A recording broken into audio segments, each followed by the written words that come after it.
ბატონო თავმჯდომარე, დიდი მადლობა, ბატონო დეპუტატებო, რომ ჩემთვის პატივია, რომ მომეცა საშუალება გამოსულიყავი თქვენს წინაშე, როგორც ახლა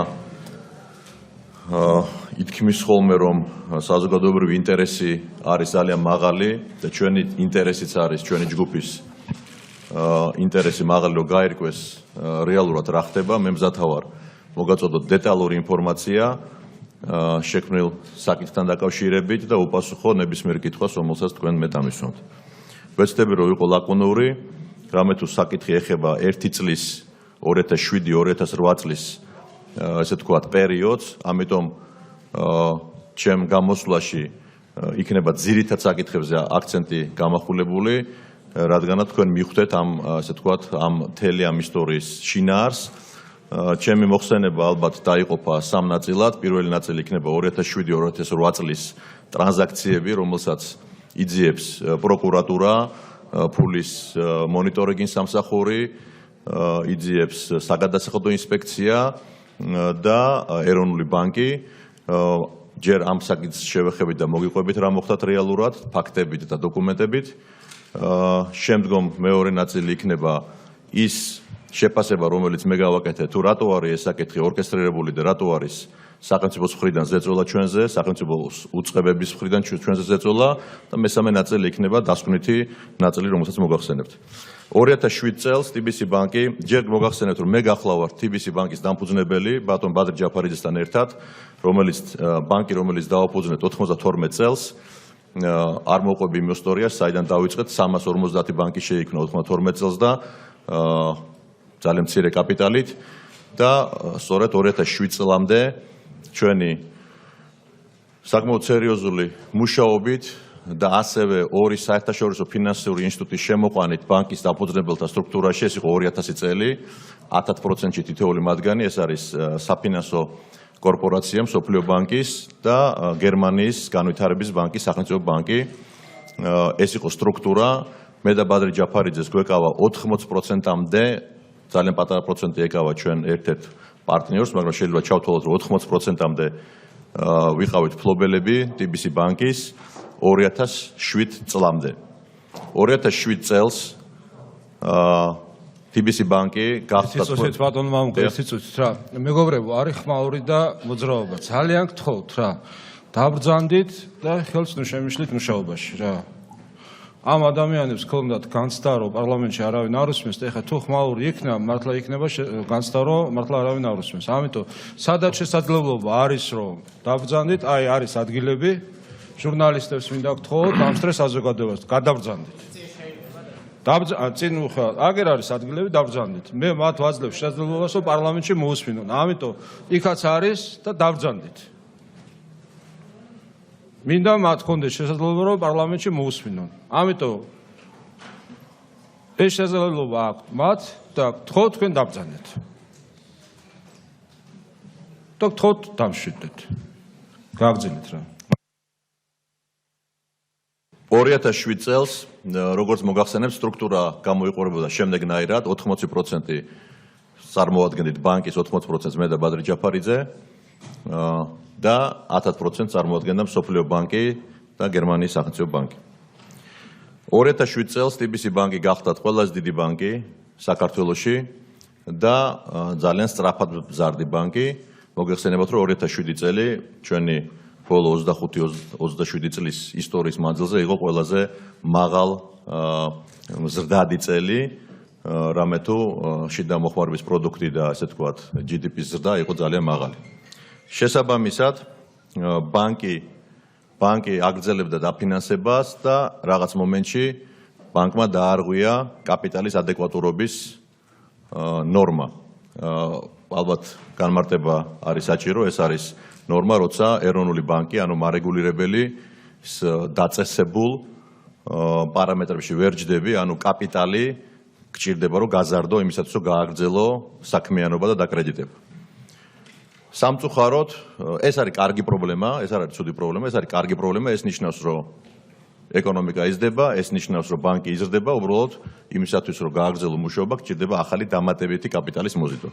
სამწუხაროდ, ჩვენ არ მოგვეცა საშუალება, რომ ქონოდა თუნდაც 3 თვე ან 6 თვე კაპიტალის მოძიებისთვის და შესაბამისად მეორე დღეს შეიძლება ითქვას ეროვნული ბანკის ბრძანებით ბანკი გაჩერდა, ანუ მას შეუწყდა მისი ძირითადი საქმიანობის განხორციელების უფლება. ნორმალურ ქვეყნებში როცა კიდევ ვიმეორებ ესეთი კარგი პრობლემაა, ანუ ეკონომიკა იზრდება და ბანკი ვერ ასწრებს, 3 თვიდან 6 თვემდე მინიმალური ვადაა, რომ ესე ვთქვათ, მიეცეს დამფუძნებლებს და აქციონერებს ახალი კაპიტალის მოძიების საშუალება. პრაქტიკულად ჩვენ უკვე დავინახეთ, რომ ნელ-ნელა გამოდივართ ბიზნესიდან, კარგავთ პოზიციებს. მე ძალიან შევეცდები და არანაირ ქვეტექსტებს აქ არ გავაკეთებ, რატო იყო ეს, რისთვის იყო, ასე შემდეგ. მე მარტო იმ ინსტრუქციების მიხედვით მოგახსენებთ ყველაფერს, როგორც მოხდა, ძალიან მშრალად.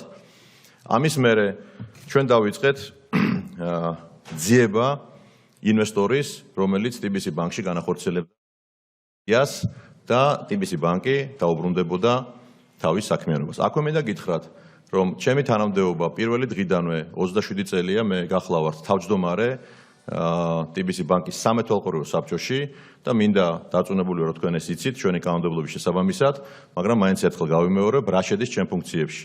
მე გახლავართ ადამიანი, რომელიც წელიწადში 4-ჯერ იწვევს სამეთვალყურეო საბჭოს სხდომებს, სამეთვალყურეო საბჭო იწვევს, ესე ვთქვათ, მენეჯმენტს და უსმენს მას, ამტკიცებს ბიუჯეტს, სტრატეგიას და მოქმებს ვაწერ მე ხელს, რომელსაც მე ვაბარებთ ეროვნულ ბანკში. არანაირი აღმასრულებელი ფუნქცია სამეთვალყურეო საბჭოს თავმჯდომარეს და მის მოადგილეს ან წევრებს არ გააჩნიათ. ჩვენ არ ვეხებით არც და არ აგვაქვს უფლება კანონით ჩავერიოთ ან საკრედიტო, ან რისკების, ან ნებისმიერ სხვა კომიტეტში, რომელიც არის ბანკში, ასე ვთქვათ, სტრუქტურულ ერთეულებად ჩამოყალიბებული. ჩვენ გვქონდა ორი მცდელობა. პირველი მცდელობა იყო ჩვენ ნახეთ ინვესტორი ძალიან სწრაფად, ეს არის ისრაელის ერთ-ერთი ყველაზე დიდი ბანკი, შეიძლება ითქვას ყველაზე დიდი ბანკი, ლეომი ბანკი, გეცოდინებათ და საკითხი მივიდა იქამდე, რომ ერთ-ერთი ჩვენი აქციონერი, აი ორი საერთაშორისო საფინანსო აქციონერიდან, როგორც კი ჩვენ გაგვაჩერეს, მოვიდა წინადადებით, რომ ჩვენ უნდა გაგვეყიდა ბანკი მთლიანად. მე არ მინდა კიდევ ერთხელ თქვა, რატო მოხდა ეს ყველაფერი, არანაირი ქვეტექსტები მინდა, ეს იყო კატეგორიული მოთხოვნა, გაგიკვირდებათ, რომ როგორ შეიძლება 10%-იანმა დამფუძნებელმა, ესე ვთქვათ, ესეთი განცხადება გააკეთოს, მაგრამ ჩვენ როცა 2000 წელს ისინი მოვიწვიეთ ჩვენი კორპორატიული კულტურის გასაძლიერებლად და ასე შემდეგ, ჩვენ მათ მივეცით ძირითად საკითხებზე ვეტოს უფლება. თქვენ იცით, რომ 2000 წელს ჩვენ ესე ვთქვათ არ ქონდა ის პოზიცია, რომ ვიღაცისთვის ესე ვთქვათ რაღაც პირობები წაგვეყენებინა და ბუნებრივია, ანუ ბანკი ჩერდება, მოდის აქციონერი და გვეუბნება, უნდა გააყიდოთ ბანკი. ჩვენ ვეუბნებით, რომ რატო უნდა გავყიდოთ, როცა შეგვიძლია რომ განვითარდეს, ეკონომიკა ვითარდება და იქნებ ვიპოვოთ ვინმე ინვესტორი, რომელიც პირველ ეტაპზე შემოვა როგორც მინორიტარი და შემდგომ მზათავართ საკონტროლო პაკეტი გადავცეთ, მაგრამ მოგვეცით საშუალება, რომ ჩვენ ესე ვთქვათ, გავაგრძელოთ ბიზნესის კეთება. ჩვენ ნახეთ ლეომი ბანკი, ყველაფერი რასაც ვამბობ, არის დოკუმენტალურად დადასტურებული, ხელმოწერილი და მხოლოდ იმ დოკუმენტებს წარმოგიდგენთ, რომელიც ინგლისურ ტერმინს ვიხმართ legally binding არის. ქართულად ნიშნავს, ესე ვთქვათ, სამართლებრივად სავალდებულო დოკუმენტებს და არა განზრახულებათა ოქმებს. ანუ ხელმოწერილ დოკუმენტებს, რომელიც არის სამართლებრივად აღსასრულებლად გამზადებული. ჩვენ მოვაწერეთ ასეთ დოკუმენტს ხელი ლეომი ბანკთან, სადაც ისინი შემოდიოდნენ 19.9%-ით, რატო? იმიტომ რომ ისრაელის ეროვნული ბანკი როგორც კი 19.9%-ს გადააცილებს, ესე ვთქვათ, რომელიმე ბანკი ინვესტიციას პროცედურებია, ჩვენ შევთანხმდით საკმაოდ სერიოზულ მულტიპლიკატორზე. მე მინდა უბრალოდ გადახედოთ 2007 წლის ბანკების, ესე ვთქვათ, მულტიპლიკატორებს კაპიტალთან შედარებით, უკრაინაში რა გარიგებები მოხდა, რუსეთში და ასე შემდეგ. ეს იყო პიკი მსოფლიოს, ესე ვთქვათ, ფინანსური მწვერვალებისკენ სიარულის, შეიძლება ითქვას, რომელიც საბოლოო ჯამში ძალიან ცუდად დამთავრდა. ამ დოკუმენტის მოწერის შემდგომ ეს ერთ-ერთი აქციონერი კიდევ ვიღაცებთან ერთად მიემგზავრება ჩვენს გარეშე ისრაელში და ვეტოს ადებს ამ გარიგებას. ვეტოს დადებას მოყვა ის, რომ ლეომი ბანკმა გვიჩილა ჩვენ ლონდონის საარბიტრაჟო სასამართლოში, რამე თუ საკმაოდ სერიოზული თანხა ჰქონდა დახარჯული, ისევ ინგლისურ ტერმინს ვიხმარ due diligence-ზე და უბრალოდ გაოცებული დარჩნენ, რომ ეს დოკუმენტი, ესე ვთქვათ, რატო იქნა დაბლოკილი.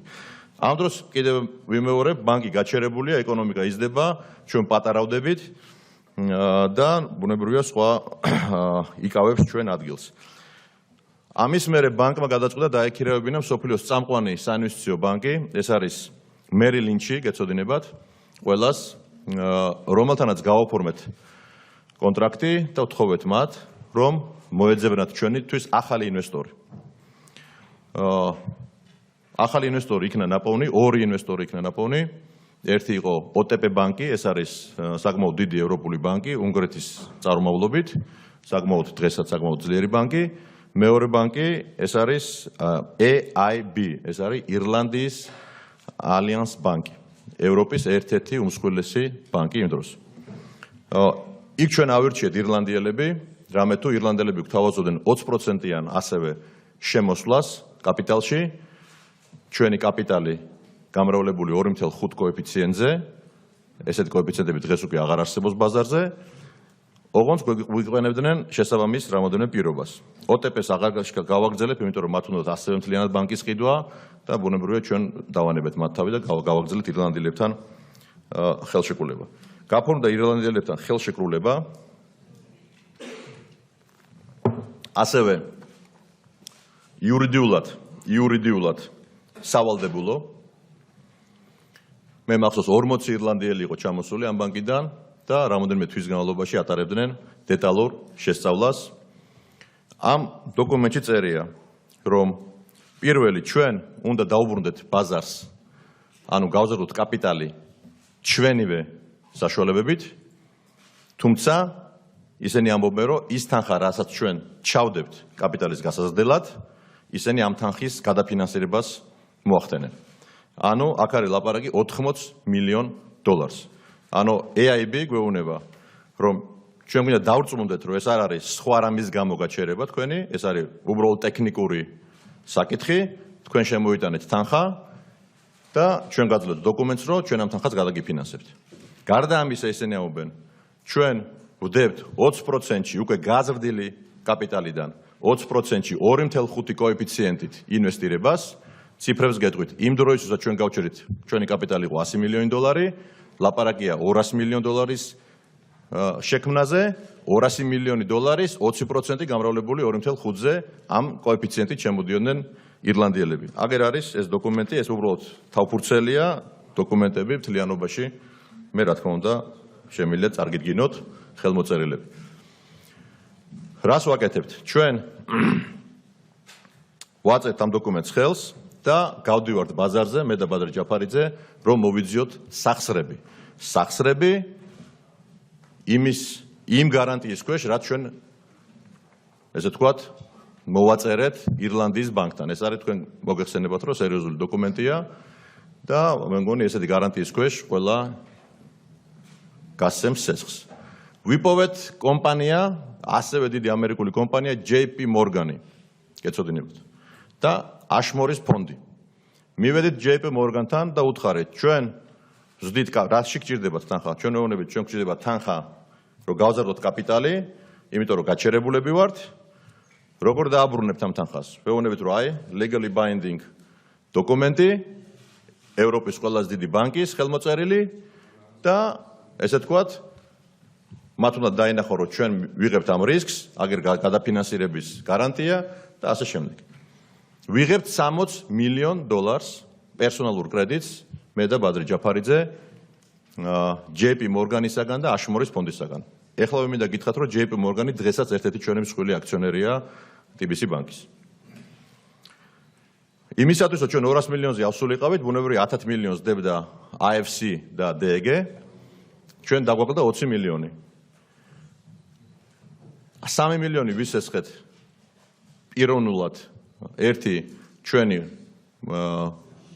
მეგობარი ფრანგისგან, რომელიც იყო ბორჯომის, იმ დროს ბორჯომის გენერალური დირექტორი, რომელიც ჩვენთან 17 წელია მუშაობდა, მან თავის პირადი სახსრები მოგცა 3 მილიონი და ორ ქართულ ბიზნესმენთან უცბად, იმიტომ რომ სასწრაფოდ იყო ამის გაკეთება საჭირო, ორ ქართულ ბიზნესმენთან, მეორეს არ დავასახელებ, საკმაოდ ცნობილი პიროვნება, მეორე გახლავთ ავტოწერეთელი, თხოვნით მიმართეთ, რომ სასწრაფოდ გჭირდება 17 მილიონი. ბუნებრივია კითხვა დაისვა, რომ რატო გჭირდებათ? უთხარით, აი, JP Morgan-მა ზუსტად ესეთი პირობებით მოგცა 60 მილიონი, ეს არის გარანტია გადახდის. ხურავთ ამ გარიგებას აგვისტოს შუა რიცხვებში და გვჭირდება მოკლევადიანი სესხი თქვენგან იმისათვის, რომ ეს თანხა ჩაირიცხოს. ავტოწერეთელი არის ჩემი მეგობარი, პარტნიორი და ძალიან ვამაყობ ამ კაცთან ურთიერთობით, რამე თუ არაერთხელ როცა დაგჭირებია ჯერ კიდევ პირველ მაღაზიას როცა ხსნიდი, ბატა იყო ეს თუ ბაბილონი თუ პირველი დისტრიბუციები, რაც ძირითადად დავიწყეთ ჩვენ ბიზნესი, ავტო იყო ის ადამიანი, რომელიც ხელს გვიმართავდა ნებისმიერ დროს, ყოველგვარი, ესე თქვათ, ხელშეკრულებების, ყოველგვარი წინაპირობების გარეშე. ამ ურთიერთობას მე ძალიან ვაფასებ, იმიტომ რომ მე ვფიქრობ, თუ ბიზნესი საერთოდ დაუბრუნდება ამ ჯენტლმენულ ხელის ჩამორთმევის დონეზე ურთიერთობებს, მე მგონი ძალიან წაადგება ეს ყველაფერს. მე არაერთხელ ამიღია ავტოსგან და მისი კომპანიისგან სესხი და რა თქმა უნდა, ეს სესხები არ ყოფილა არასდროს დაკავშირებული TBC ბანკთან და არასდროს არ დამისვია კითხვა. აქვე მინდა გითხრათ, რომ არასდროს არც ერთი ბიზნესი TBC ბანკს არ ქონია არაპროფილური. ვერც ერთი ბიზნესში თქვენ ვერ ნახავთ, რომ TBC ბანკს ინვესტირება გაეკეთებინოს იმ ბიზნესებში, რომელშიც მე და ბადრი ვიყავით აქციონერები.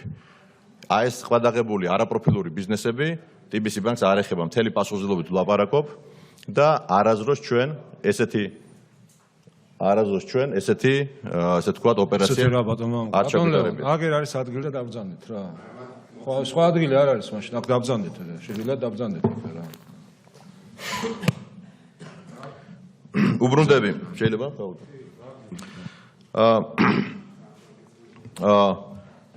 მე სატელეფონო წარმოიდგინეთ, სატელეფონო საუბარს ვახორციელებ ავტოწერეთელთან, ვეუბნები რომ ავტო გჭირდება თანხა, მეუბნება როდის გჭირდება, ვეუბნები გუში მჭირდება, რა გარანტია, ვეუბნები რომ მაგ გარანტია, შენ არა ხარ პირველი, 60 მილიონი უკვე ჩაგვერიცხა და აგვისტოში ეს ყველაფერი თარდება, მოკლევადიანი სესხი გჭირდება რა. ვიღებთ ავტოსგან 17%-იან სესხს, რომელსაც მე ვაფორმებთ, 17%-იან წლიურ სესხს ვაფორმებთ და ჩვენთვის პროცენტს პირდაპირ გეუბნებით, არამატერიალური დატვირთვა ქონდა, იმიტომ რომ თავარი იყო რომ ეს ყველაფერი შეგვეკრა და ესე თქვათ დაგვეხურო ეს გარიგება. ამის მერე ლონდონში ხდება ჩვენი საბოლოო ხელის ჩამორთმევა AIB-სთან, არის დიდი ბანკეტი და AIB-ის პრეზიდენტი მეუბნება რომ ეხლა იქიდან კვირას ჩვენ მოვდივართ საქართველოში და დიდი ცერემონიით, ესე თქვათ, ვაკეთებთ ამ თემის აღნიშვნას და მე ბუნებრივია გახარებული ვარ, ვამბობ, რომ ეს არის ძალიან კარგი ჩვენი ქვეყნისთვის, ამხელა ბანკის შემოყვანა, ინვესტიციის, ეს არ არის მარტო ჩვენი საკითხის გადაწყვეტა, ეს ბანკის ამუშავება, კიდე საკმაოდ დიდ მხარდაჭერას, ტექნიკურ მხარდაჭერას გვიწევდნენ, თანამშრომლები ჩამოყოლდათ ტრენინგზე და ასე შემდეგ და ასე შემდეგ. მე ვბრუნდები საქართველოში, 8-ში იწყება ომი და ყველაფერი დგება თავდაღიერად, თქვენ გახსოვთ, ეხლა აღარ მოვყვები, თუ რა მდგომარეობაში ჩავარდა ჩვენი საბანკო სექტორი და პრაქტიკულად მაშინ ჩვენ არ გაგვიცხადებია და მე მინდა კიდევ ერთხელ მადლობა გადავუხოდო ყველა მთელ საბანკო სექტორს იმ დროს, რომ ძალიან კრიტიკულ სიტუაციაში მოვახერხეთ ყველამ, რომ ის პანიკა, რომელიც და ის ტანკები, რომელიც 15 კილომეტრში იდგნენ საქართველოში, საბოლოო ჯამში არ გადაიქცა იმათ, რომ მთელი ეკონომიკა ჩამოშლილი იყო, თუმცა მინდა გითხრათ, რომ ბანკები პრაქტიკულად გაკოტრებულები იყვნენ იმ დროს, მაგრამ იმ დროს ერთობლივი რაღაც მაგიური ძალა დაგვეხმარა ყველას, რომ პანიკა შეწყვეტილიყო და ეს თქვათ ბანკებს გაეგრძელებინათ მუშაობა, მაგრამ რეალობაში ინთ იყო სხვა. ესე იგი, ამ 5-დღიანი ომის შემდგომ ჩვენ გვიკავშირდება ისევ AIB და ამიტომაც კიდევ უფრო მაგრა ვცემ ირლანდიელებს პატივს და გვეუბნებიან, რომ მიუხედავად იმისა, რომ ომი მოხდა, მიუხედავად იმისა, რომ ეკონომიკა ძიმე მდგომარეობაშია, ჩვენ მაინც იმ ხელშეკრულების, ესე თქვათ, შესრულებისთვის ვართ მზად. ოღონდ გადავდოთ რიცხვი და 15 სექტემბერს ჩვენ ჩამოვდივართ და ეს ხელშეკრულება თანხის ჩარიცხვა და ყველაფერი გავაგრძელოთ. ეს იყო წარმოუდგენელი მეგობრობის და ესე თქვათ ხარდაჭერის ნიშანი, რომელიც არასდროს არ დამავიწყდება. ჩვენ მივედით სექტემბრამდე, უკვე ჩვენ შიდა პრობლემებს ვაგვარებთ, რაც შეგვიძლია და უკვე იწყება მსოფლიო ფინანსური კრიზისი. მსოფლიო ფინანსური კრიზისი იწყება და Lehman Brothers, ყველაზე დიდი ბანკი, აცხადებს თავს გაკოტრებულად. შეიძლება გაგეცინოთ, მაგრამ მართლა იმას გავს ეს ისტორია, რომ მეორე ბანკი, რომელიც გამოცხადა მსოფლიოში ყველაზე დიდი ბანკი, იყო ირლანდიის ბანკი, რომელთანაც ჩვენ გვქონდა ხელშეკრულება. ანუ პრაქტიკულად პირველი ორი ბანკი, რომელიც გაკოტრდა მსოფლიო მასშტაბით, იყო Lehman Brothers და ესე ვთქვათ, იყო AIB, Allied Irish Bank. ბუნებრივია, მე და ბადრი დავრჩით, ესე ვთქვათ, საკმაოდ სერიოზულ პრობლემის წინაშე, უზარმაზარი ვალის წინაშე, ასევე ბანკი, გაჩერებული ბანკი, ესე ვთქვათ, უფრო გაჩერდა და ესე ვთქვათ, თქვენ იცით, რომ იმ დროს დეპოზიტების საკმაოდ სერიოზული გადინება მოხდა საბანკო სექტორიდან. ერთადერთი, რაც უნდა გავაკეთებინა, იყო ისო გადაგვერჩინა ბანკი, პირველ რიგში. იმიტომ რომ უკვე კრიზისული გეგმა შედგენილი იყო და რამოდენიმე 1000 რო არ გადაგვერჩინა, რამოდენიმე 1000 ადამიანი უნდა გაგვეთავისუფლებინა სამსახურიდან, დაგვეპატარებინა ბანკი, გამختارიყო ეს ბანკი ჩვენი და ბანკი შეიძლება ჯიბის ბანკი, მაგრამ ეს პერსპექტივა ნამდვილად არ გვინდოდა რომ მოხდარიყო. ამ დროს გავიგეთ, რომ ეს სესხი ავთოს ჰქონდა აღებული TBC ბანკიდან, რატო ჰქონდა აღებული TBC ბანკიდან, მას ჰქონდა საკრედიტო ხაზი, როგორც ყველაზე დიდი ბრუნვის კომპანიის ფლობელს, მას ჰქონდა ერთ-ერთი ყველაზე დიდი ბრუნვები, იყო ერთ-ერთი ყველაზე დიდი იმპორტიორი იმ დროს სამგორის ჯგუფები, ძალიან ბევრი კომპანია ჰქონდა სამგორის სახელით და არის რაღაცა ეტაპი, ალბათ ვინც ბანკთან შეხებაში ხართ, როცა არის კლიენტი საკმაოდ მსხვილ ბრუნვაში, რაღაც ეტაპის მერე მას ეხსნება საბრუნი, ესე ვთქვათ, საკრედიტო ხაზი და უბრალოდ ბანკს არ აქვს იმის საშუალება, რომ ნებისმიერ ახალ თანხაზე რაღაცა მოთხოვოს, იმიტომ რომ იმხელა სარგებელი ხდება ორივე მხრიდან, რომ თან ესეთი მსხვილი კლიენტები ძალიან ესე ვთქვათ, სენსიტიურები არიან. მას ჰქონდა 35 მილიონი დოლარის საკრედიტო ხაზი იმ დროს გახსნილი. ეს შევიჭრეთ მას მერე, როცა ყველა ეს თანხა, რომელიც ესე ვთქვათ, ჩამოეკიდა პრობლემატურად TBC ბანკს და მთლიანობაში ჩვენი მონაცემებით იმ დროს მთელ საბანკო სისტემას დაახლოებით 800-დან მილიარდ ლარამდე საკრედიტო ხაზი გაუპუჩდა და ძალიან სამწუხაროა, რომ იხილება მარტო 17 მილიონი დოლარის თანხა, რომელმაც თურმე შექმნა ყველაზე დიდი პრობლემა 2008 წელს და ჩვენ ბანკის შემთხვევაში ეს იყო 200 მილიონი ლარი. ნუ კურსს თუ აიღებთ, იყო 1.5, ანუ 17 მილიონი დაახლოებით 20-22 მილიონი ლარის თემა. ანუ ეს სესხი იყო დაახლოებით 10% მთლიანი თანხისა, რომელიც TBC ბანკს უნდა მოეგვარებინა რაღაცნაირად. გამოსავალი იყო ერთადერთი, რომ მოგვეძია ახალი თანხა, რათა გადაგვერჩინა ბანკი, არ გაგუეშა თანამშრომლები, ესე ვთქვათ, სახში და მე და ბადრემ გადავწყვიტეთ, რომ 80% ჩვენი ფლობელობისა 80%-დან 60% დაგვეთმო ყოველგვარი ღირებულების გარეშე იმის აპირისპიროდ, რომ ბანკს ჩამოშორებოდა 60 მილიონი, მინდა გითხრათ 200 მილიონი დოლარიანი უკვე ფული ჩადებულია, მინდა გითხრათ 200 მილიონი დოლარიანი ბანკია. ჩამოკიდებული აქვს 200 მილიონი ლარის, ესე ვთქვათ,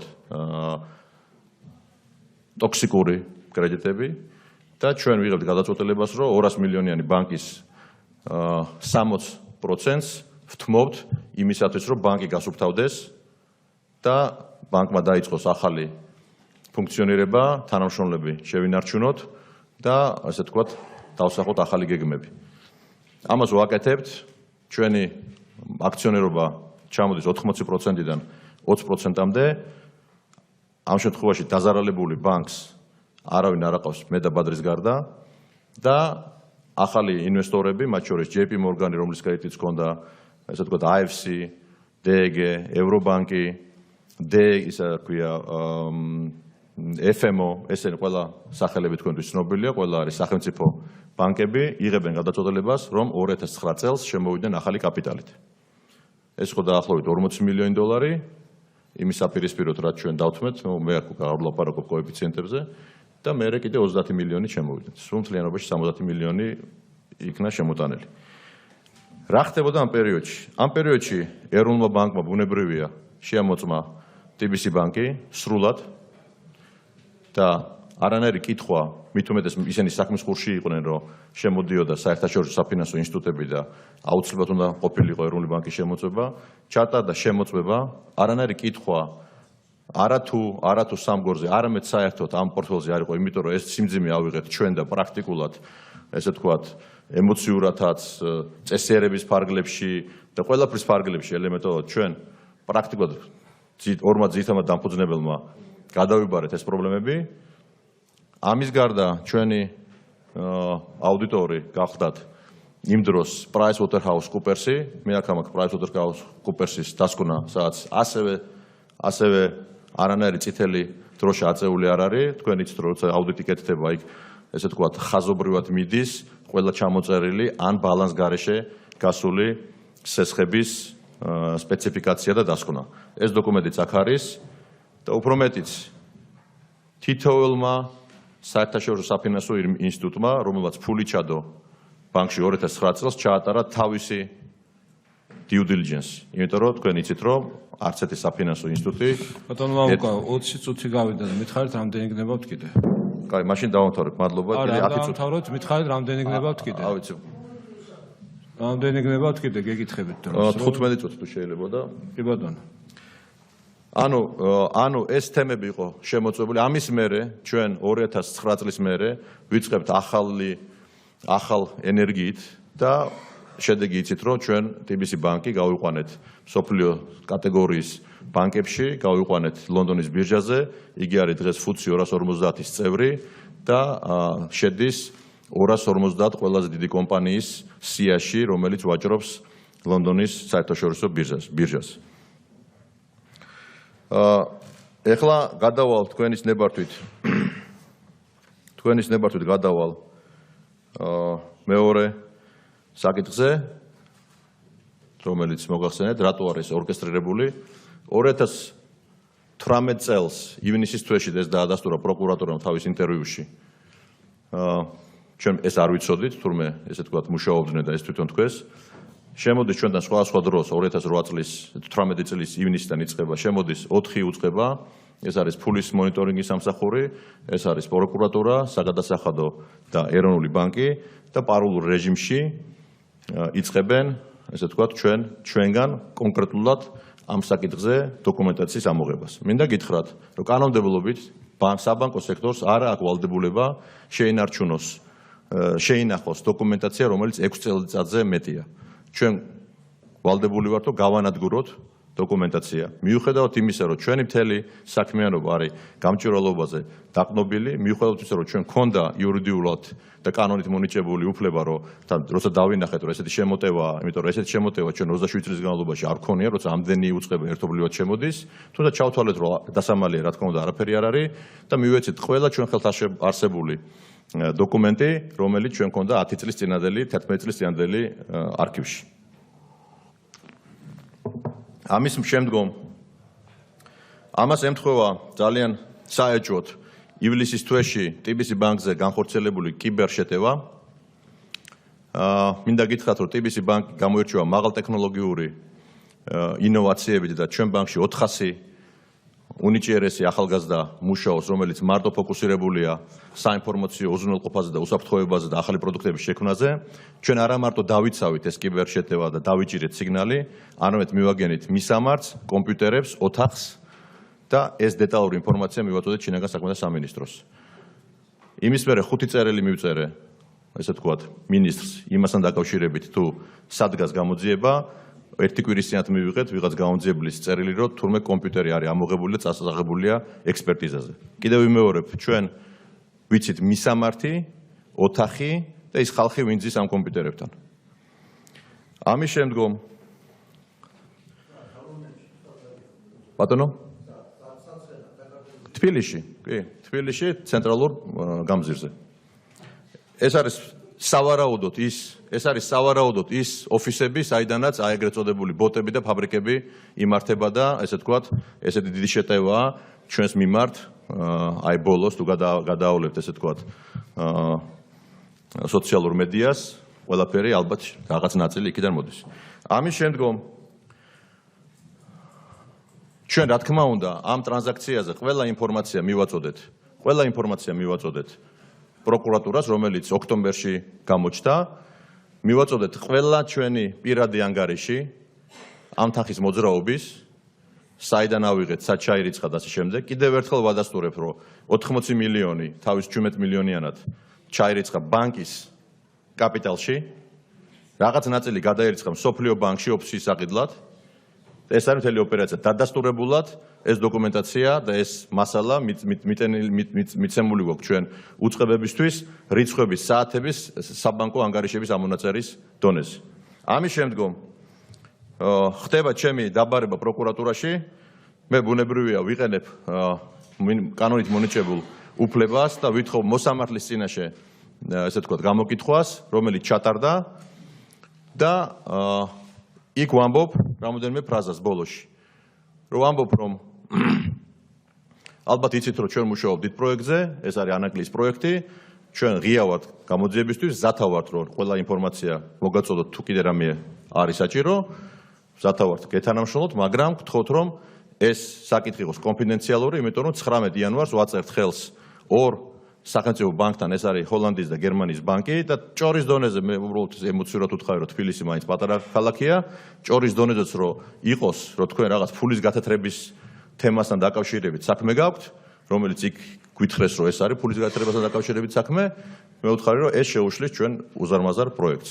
ამის მერე ხდება ბადრი ჯაფარიძის დაბარება 31 დეკემბერს ახალ წელს პროკურატურაში ანალოგიური კითხვებით და უკვე მათ მითხრეს, რომ რა თქმა უნდა მოსამართლემაც დაგვიდასტურო, რა თქმა უნდა ეს ყველაფერი კონფიდენციალურია, რა თქმა უნდა ჩვენ აქ უბრალოდ ესე ვთქვათ ვარკვევთ სიტუაციას და 9 იანვარს ესე ვთქვათ პროკურატურა აკეთებს განცხადებას პრესის და ტელევიზიის წინაშე, რომ საქმე მიდის ფულის გათეთრების მუხლით. მე ალბათ არ დამჭირდება თქვენთვის ახსნა, იმიტომ რომ ამას არც გამოძიება ჭირდება და არც პირველი კურსის სტუდენტი იურიდიული ფაკულტეტის, რომ ამოიღოთ თქვენ ესე ვთქვათ კანონმდებლობა და თქვათ, ესე ჩაიხედოთ, რას ნიშნავს ფულის გათეთრება და რა მუხლით შეიძლება ფულის გათეთრება არის, და შავი ფული შედის სისტემაში. ფულის გათეთრებას სწავლობს ეროვნული ბანკის სპეციალური დეპარტამენტი, 30,000 ლარის ზემოთ ნებისმიერი ტრანზაქცია ავტომატურ რეჟიმში იგზავნება საბანკო სივრციდან და მე არ მახსოვს საერთოდ ყველაზე მყარი და ყველაზე გამჭვირვალე საბანკო სექტორი, რომელიც შევქმნით ჩვენ საქართველოში, ეს იყო მართლა სიამაყე. დღეს პრაქტიკულად მთელ მსოფლიო ლაპარაკობს, იქ რაღაცა ფულის გათეთრებასთან დაკავშირებით რაღაცა მიდის. ეს ცალკე ნაწილია, ამას შეიძლება ცალკე შეფასებები დაჭირდეს. შემდგომ რა ხდება ეროვნულ ბანკთან მიმართებაში? ეროვნული ბანკი პრაქტიკულად პირდაპირ შემიძლია გითხრათ, მაშანტაჟებდა და გვაშანტაჟებდა მე და ბადრის მისი პრეზიდენტის და მისი თქვენს მიერ ახლა დარჩეული მოადგილის ვიცე-პრეზიდენტის მხრიდან. ისინი მოვიდნენ გვითხრეს, რომ ჩვენ გამოგვიგზავნეს წერილი, გამოგვიგზავნეს დამოუკიდებელ დირექტორებს, მინდა გითხრათ, რომ 7 წევრი ყავს TBC ბანკს სამეთვალყურეო საბჭოში აქ და 9 წევრი ყავს ლონდონის ბირჟაზე. აქედან 5 წევრი, რომელიც საქართველოშია, არის ლონდონის ბირჟის მიერ არჩეული დამოუკიდებელი დირექტორები, რომლებსაც არანაირი კავშირი TBC ბანკთან, ერთადერთი კავშირი აქვთ, ესე ვთქვათ, დამოუკიდებლობასთან. ესენი არიან უცხოელები, ძირითადად მე და ბადრის გვაქვს 2 ხმა, შესაბამისად ვერანაირი გადაწყვეტილების უფლება ჩვენ ამ ესე ვთქვათ, ჩვენ ბანკში არ აგვაქვს. ეს გვექნება. გამოაგზავნეს წერილი, ესე იგი პირველი ჯარიმა მოვიდა 10,000 ლარზე, რომელიც ეთქვა მე ვიღაცამ დაუწუნა, რომ 10,000 ცოტაა. ჩვენ მე მივედი შევხვდი პრეზიდენტს და უთხრა, რომ ჩვენ 10,000-ს არ გადავუხდით, იმიტომ რომ ეს არ არის 11 წლის წინანდელი ამბავი, არ არის სწორი, როგორც თქვენ მიყავთ. შემდგომ გამოუშვეს ახალი დეპარტამენტი, დაგვარიცხეს 1 მილიონი ლარი, გამოაგზავნეს ჯარიმა ბანკზე და გამოაგზავნეს წერილი დამოუკიდებელ დირექტორებთან, სადაც მოითხოვეს, რომ ესე ვთქვათ, განეხილათ ჩემი და ბადრის ბანკში დარჩენის ესე ვთქვათ, მიზანშეწონილობა, თუ არა და ისინი გამოსცემდნენ ბრძანებას ჩვენი გადაყენების შესახებ, ან მოითხოვდნენ ბუფერული კაპიტალის გაზრდას, ანუ პრაქტიკულად დაგვემუქრნენ. მე მივედი ეროვნული ბანკის პრეზიდენტთან და უთხარი, რომ ჩვენ მზათა ვართ, მე მესმისოთ შეიძლება თქვენთვის, რომელიც თან პრეზიდენტი, რომელიც იმ დროს საქართველოში საერთოდ არ იმყოფებოდა, როგორც მე ვიცი, 2008 წელს და ეტყობა ეს ყველაფერი, რაც ჩვენ გავიარეთ, ყველა მე ერთად ომის პერიოდი არ ახსოვს. მე უთხარი, რომ ჩვენ მზათა ვართ, გადავდგეთ თავმჯდომარეობიდან და მოადგილეობიდან, რახანაც რეგულატორი ხართ და ჩვენ პატივისცემთ რეგულატორს და მინდა გითხრათ, რომ ჩვენ არაზოს პრობლემა რეგულატორთან არ ქონია და რაიმე კამათი და ამ შემდეგ. მათ თქვენს, რომ არა, თქვენი თავმჯდომარეობა და მოადგილეობა არ არის საკმარისი, თქვენ საბჭოდანაც უნდა წახვიდეთ. მე ვთხარი, ეს არის დაახლოებით გავს იმას, რომ 27 წლის შვილთან არ მოგცენ ურთიერთობა წელიწადში 4-ჯერ ნახო და მოусმინო, ესე თქვა, რა საკეთებს ეს აი დაახლოებით მამას რო აუგზავნო შვილთან ურთიერთობა. მე ვთხარ, იქნებ ორი ადამიანი დაამატოთ კიდევ დამოუკიდებელი, ჩვენ ლონდონის ბირჟას ვთხოვთ, რომ 7 გავზარდოთ 9-მდე და ჩვენ გქონდეს საშუალება, რომ ვიჯდეთ და მოусმინოთ, იმიტომ რომ ეხა 9 კაცი ორმა კაცმა წელიწადში 4-ჯერ რა უნდა გავლენა უნდა მოახდინოს. თქვენს რა არა, ეს არის კატეგორიული საკითხი. მაშინ მე ვთხარი, რომ ამას ჩვენ ვერ დავეთანხმებით, მაგრამ წერილი მაინც მოგვეცით თქვენ, რომ ფულის გათეთრება ამ სისტემაში ჩვენთან არ მოხდარა და შესაბამისად კრიმინალური რამე არ მოხდარა. მით უმეტეს თქვენ იცით, რომ სოფლიოში ერთ-ერთმა ყველაზე დიდმა იურიდიულმა კომპანიამ დენტონსმა დადო დასკვნა, სადაც წერია. ეს იცით, რომ ერთ-ერთი ყველაზე დიდი კომპანია, მე მინდა უბრალოდ Google-ში ნახოთ, ვინ არიან ესე, როცა გამოდიოდა და ამბობთ, რომ Fitch-ის რეიტინგი კარგია, უნდა თქვათ, მაშინ უნდა თქვათ, რომ დენტონსიც იგივე დონის ამბავია.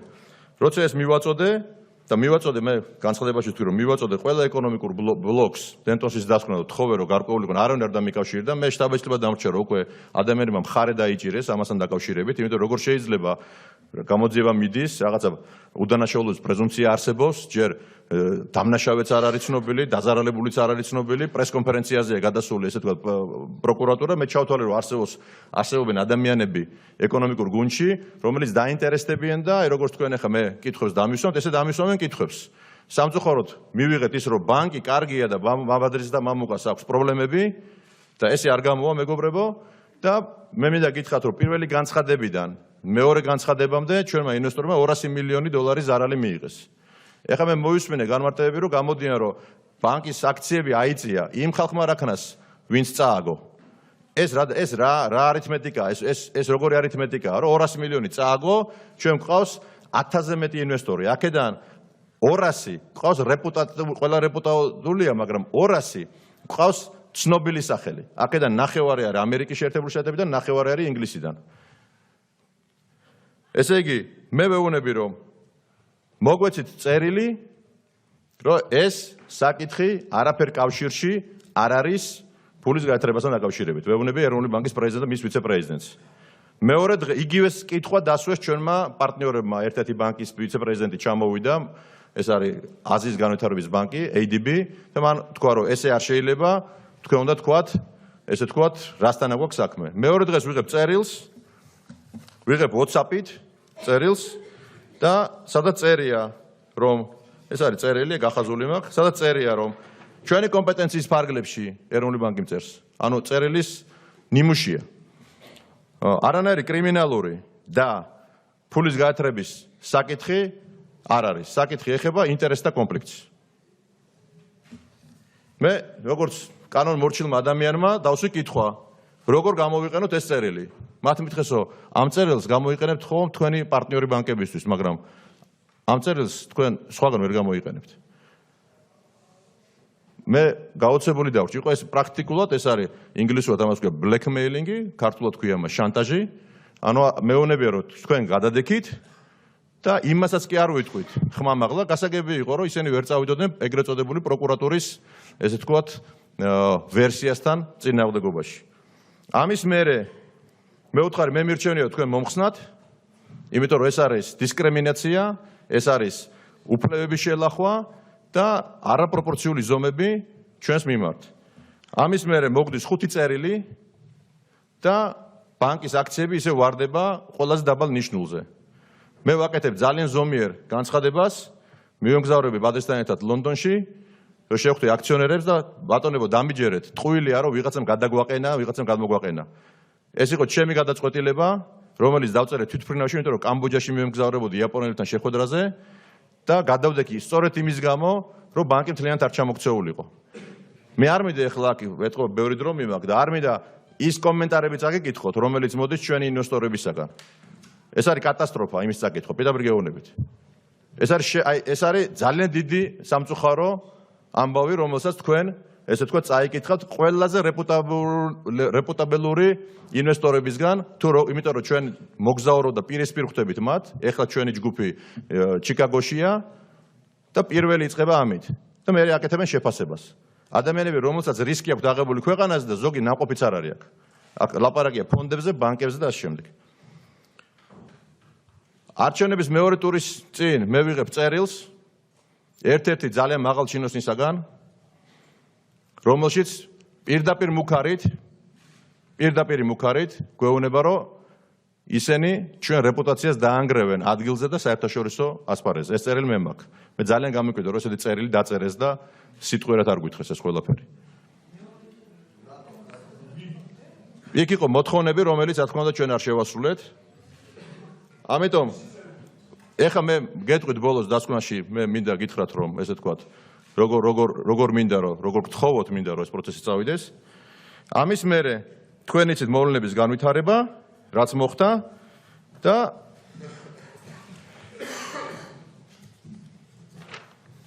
გადავდივარ მესამე ნაწილზე, შეიძლება მე მგონი არაფერი არ გამორჩა. მე ვაგრძელებ დავას ეროვნულის წინააღმდეგ და პროკურატურის წინააღმდეგ. მე გავაგრძელებ დავას საქართველოში და მის ფარგლებს გარეთ, იმიტომ რომ მე ვთვლი, რომ ეს რაც ჩვენს წინააღმდეგ მოხდა, ცილდება ყოველგვარ ნორმას, ზღვარს და ასე შემდეგ. საქართველოში ჩამოსული იყო ძალიან ბევრი დელეგაცია ამ საკითხთან დაკავშირებით. არ დარჩენილა არც ერთი ევროპული ელჩი და ბანკის პირველი პირები, ან მეორე პირები, რომლებიც არ ჩამოვიდნენ, ცალსაკი არ შეხვდნენ მთავრობას და ესე თქვა ეროვნულ ბანკს. და ეუბნებოდნენ, რომ ესეთი მიმართულებით ამ საკითხის განვითარება არ შეიძლება და ასევე ეუბნებოდნენ, რომ ანაკლიას ჩვენ ამ ფორმატში ხელს ვერ მოვაწერთ. მე დაგანახეთ, რომ არც ბანკს ვეფარები და არც ანაკლიას. მე გადავდექი, რომ არ შემეყენებინა ბანკი ძლიერ მდგომარეობაში, მაგრამ როგორც მიდის ახლა პროცესები და თქვენ იცით, რომ დამთავრდა ყველა შესწავლა უკვე ყველა ბანკის მიერ, 600 მილიონს უნდა მოვაწეროთ ხელი მაის-ივნისის თვეში.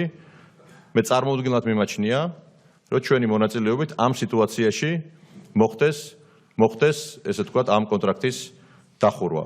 არ მინდა გამიგოთ, რომ ეს რაღაცა ებმება რაღაცას ან ამას ვიყენებ რაიმე თავდაცვის მექანიზმად, მე მინდოდა მთელი სურათი მეჩვენებინა თქვენთვის და ბოლოს მე სრულუნდობლობას უცხადებ ესე თქვათ ეროვნული ბანკის პრეზიდენტის და ესე თქვათ მისი მოადგილის კომპეტენციას და მინდა რომ დადგეს, მე არ ვიცი, მაქვს თუ არა ამის უფლება, ეს თქვენ უნდა გადავწყვეტოთ, მაგრამ მე როგორც მოქალაქე და ამ ინდუსტრიაში ჩაფლული ადამიანი 27 წელი, რომ მისი პასუხისმგებლობის საკითხი დადგეს და მეორე მოვითხოვ, ასევე არ ვიცი, მაქვს თუ არა ამის უფლება და როგორ არის პროცედურულად, რომ შეიქმნა სპეციალური კომისია, სადაც ყველა იმ დეტალს, წერილს და კიდე ბევრ ნიუანსს უკვე, ესე თქვათ, გაგაცნობთ და ჩაგაყენებთ საქმეს ხორში. დიდი მადლობა. მზად ვართ კითხვებს კი პასუხობთ.